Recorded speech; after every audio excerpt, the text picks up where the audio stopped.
Have you ever wondered what really happened during the flood?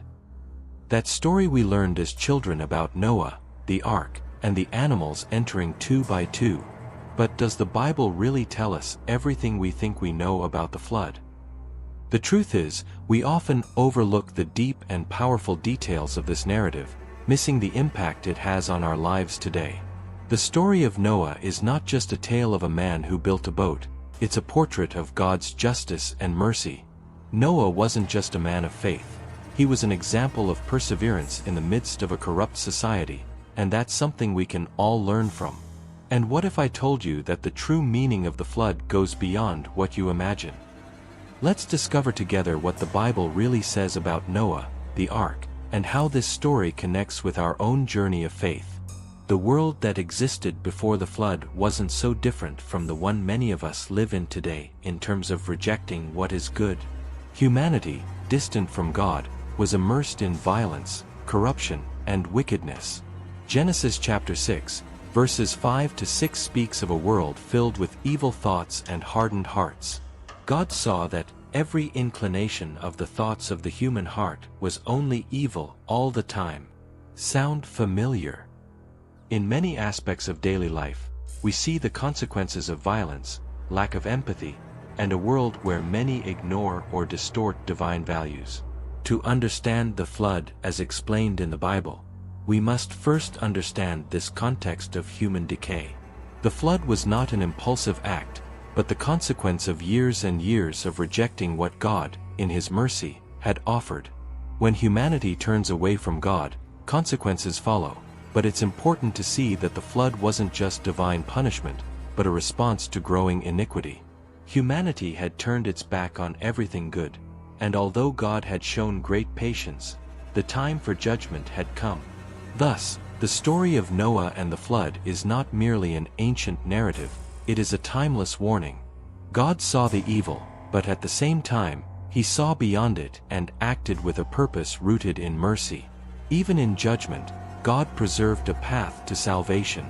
Noah's story proves that even in the midst of overwhelming wickedness, God always raises up a faithful remnant, a chance to begin again. Noah, through his life of faith and obedience, becomes the bridge between divine judgment and renewed hope for humanity. The covenant with Noah shows us that even in the worst of times, God never abandons those who are faithful to Him. And this is where the journey of transformation begins, a journey that challenges us to live differently and to choose God's covenant above all else. Noah was not just an ordinary man of his time. He was chosen by God in a moment of total human corruption. But why was he chosen? What made him different? The Bible tells us that Noah walked with God, Genesis chapter 6, verse 9. In the midst of a world filled with evil, Noah stood firm in righteousness, committed to truth, and faithful to a God many had already forgotten. And that's no easy choice, to remain faithful when everything around you is falling apart. Noah was a man who, even when ridiculed and marginalized, stayed true to his mission. Noah's faith was shown in a unique way. He believed, and he acted, building an ark as God commanded, in a time when no one understood such a task, was an act of unshakable faith. 4 years, he worked on the ark, facing mockery, confusion, and even the apparent illogic of it all. In Hebrews chapter 11, verse 7, Noah's faith is honored. By faith Noah, when warned about things not yet seen, in holy fear built an ark to save his family. This teaches us that obedience often comes without immediate explanation or logic. But in the end, it is obedience to God that creates the path to salvation. When Noah built the ark, he wasn't just constructing a physical vessel. He was establishing a bridge between divine judgment and redemption. The ark represented hope for a new beginning, and Noah was God's chosen instrument to make that hope a reality. Like Noah, we are all called to build, not just what others can see, but God's work in our own lives, a work that often only makes sense when seen through the eyes of faith. Noah's story is a clear example that true faith is the kind that acts, even when everything around seems to contradict it. And that kind of faith often prepares us for both great blessings and the greatest challenges. The ark, often seen as just a big boat, carries a much deeper symbolism.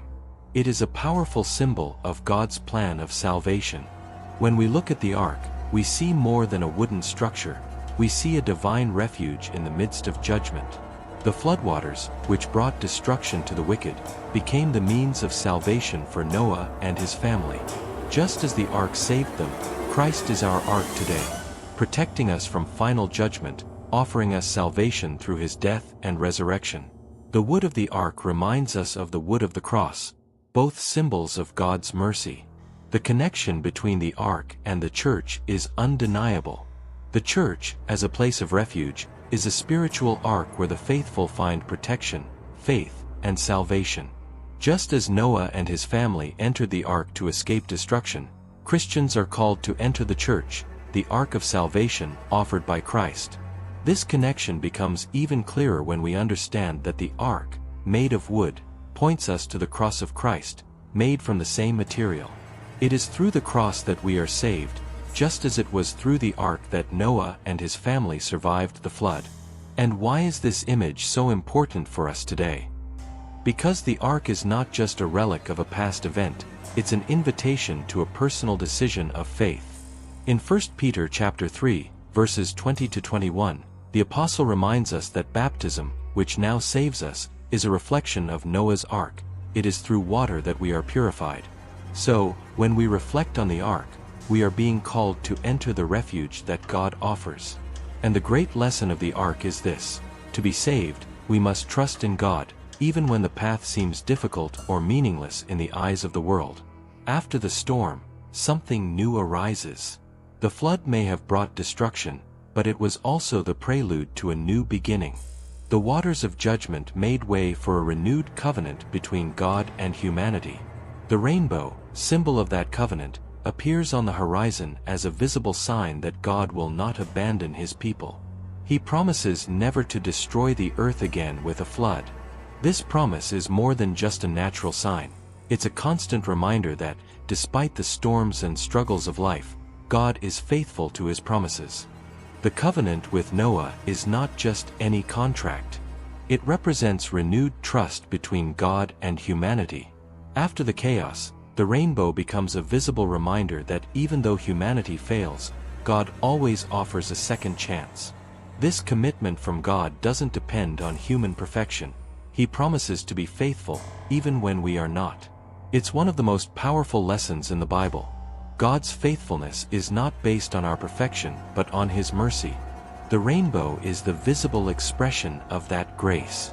Today, the rainbow is a symbol of hope for those facing the storms of life. It reminds us that no matter how real the suffering or how endless the pain may seem, God is still in control, and his promise of salvation still stands strong. Just as the flood was followed by a new beginning, God calls us to start again. So the question is, how can we apply this hope to our daily lives? When we look at the rainbow, we can remember that after every storm, God gives us the chance to rebuild, to begin again, and to renew our covenant with him.